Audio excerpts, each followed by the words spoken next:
सफाई कर्मचारी union leader हूँ। हमेशा सफाई कर्मचारियों की बात करता हूँ, सफाई कर्मचारियों के लिए संघर्ष करता हूँ।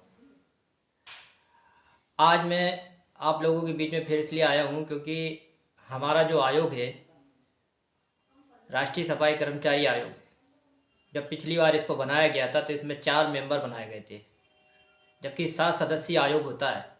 इसमें 4 मेंबर बनाए गए थे और 3 पद रिक्त थे। मैंने लगातार आवाज़ उठाई। मैंने माननीय प्रधानमंत्री जी को लिखा, भारतीय जनता पार्टी के राष्ट्रीय अध्यक्ष जी को लिखा, श्री जेपी नड्डा जी को लिखा, सामाजिक अधिकारिता न्याय मंत्री जी को लिखा कि इसमें 3 पद रिक्त हैं, इन्हें भरने का कार्य किया जाए, लेकिन उसको नहीं भरा गया।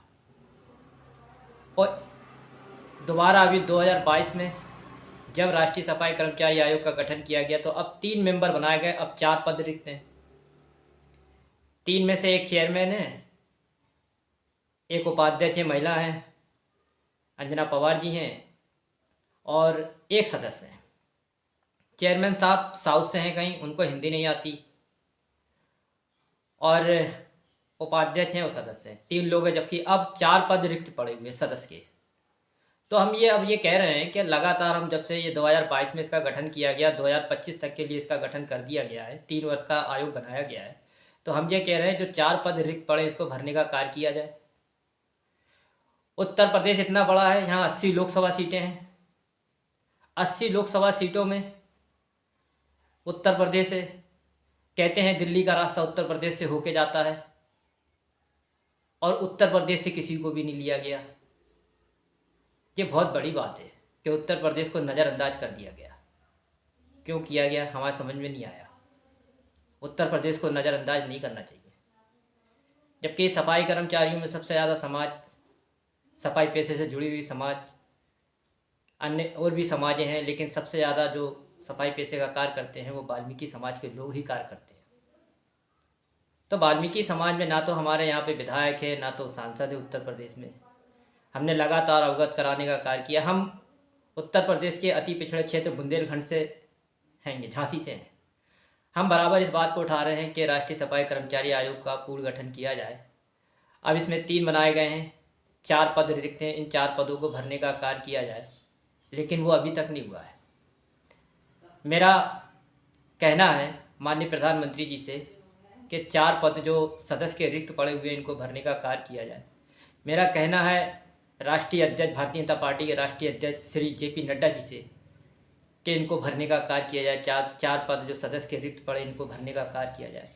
मेरा कहना है राष्ट्रीय सफाई कर्मचारी आयोग जो सामाजिक अधिकारिता न्याय मंत्रालय के अधीन होता है, मैं सामाजिक अधिकारिता न्याय मंत्री जी से भी कहना चाहता हूं कि इस ओर ध्यान दिया जाए और राष्ट्रीय सफाई कर्मचारी आयोग में जो 4 पद सदस्य के रिक्त पड़े हुए इनको ही भरने का कार्य किया जाए।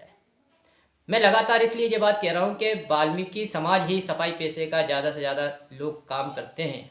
हर नगर पालिका, नगर पंचायत में वाल्मीकि समाज के लोग कार्य करते हैं। आज राष्ट्रीय सफाई कर्मचारी आयोग का पूर्ण गठन नहीं हुआ है, उत्तर प्रदेश से कोई है नहीं, तो हम लोगों की आवाज़ सुनेगा कौन? हम किसको बताएं अपना दर्द? हम किसे बोलें? हमारे विधायक होते तो हम विधायक से कहते, अगर हमारे सांसद होते तो हम सांसदों से कहते, लेकिन हमारे सांसद विधायक तो है ही नहीं, तो सफाई कर्मचारियों की ओर कौन ध्यान देगा? एक राष्ट्रीय सफाई कर्मचारी आयोग है, बना हुआ है। हमारे यूनियन लीडर भी बड़ी उम्मीद लगा के वहाँ पे उम्मीद लगा के देखते हैं कि चलो राष्ट्रीय सफाई कर्मचारी आयोग के मेंबर हैं, अध्यक्ष हैं, उपाध्यक्ष हैं, सदस्य, इनसे बात करेंगे, रिव्यू मीटिंग करवाएंगे, कर्मचारियों को हो रहा ठेकेदारी प्रथा में उत्पीड़न शोषण को रोकने का कार्य करेंगे। लेकिन जब पूरी तरीके से आयोगी गठन नहीं है तो हम किससे बोले? चेयरमैन साहब साउथ के हैं, उन्हें हिंदी नहीं आती। मैम है अंजना पवार जी, वो कितना दौरा करेंगी? इसीलिए हम ये कह रहे हैं कि जो 4 पद अभी रिक्त पड़े हैं, संपूर्ण आयोग जो 7 सदस्यों का होता है, उस आयोग को गठन किया जाए, जिससे कि सफाई कर्मचारियों के हो रहे ठेका प्रथा में उत्पीड़न और शोषण को रोका जा सके, और माननीय प्रधानमंत्री जी को यह अवगत कराया जाए कि कर्मचारियों का कितना उत्पीड़न और शोषण हो रहा है। तो ये बताने का कार्य कौन करेगा? हमारे आयोग के मेंबर ही तो करेंगे, क्योंकि प्रधानमंत्री जी से कौन मिलेगा? एक आम आदमी तो मिल नहीं पाता आजकल। बड़ी तो तो हमारे राष्ट्रीय सफाई कर्मचारी आयोग के यदि मेंबर होंगे तो प्रधानमंत्री जी के साथ इस आयोग की बैठक होती है, सामाजिक अधिकारिता न्याय मंत्रालय के अधीन होता है, तो हमारी आवाज़ उधर तक जाएगी और कर्मचारियों की समस्याओं का समाधान होगा। तो हम यही कहेंगे राष्ट्रीय सफाई कर्मचारी आयोग का गठन किया जाए, तो भारत सरकार की बहुत बहुत मेहरबानी होगी।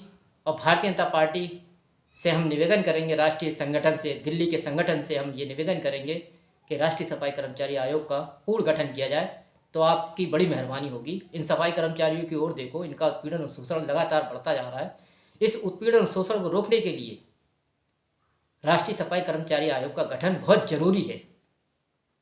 तो मेरा आप लोगों से निवेदन है कि राष्ट्रीय सफाई कर्मचारी आयोग का पूर्ण गठन किया जाए।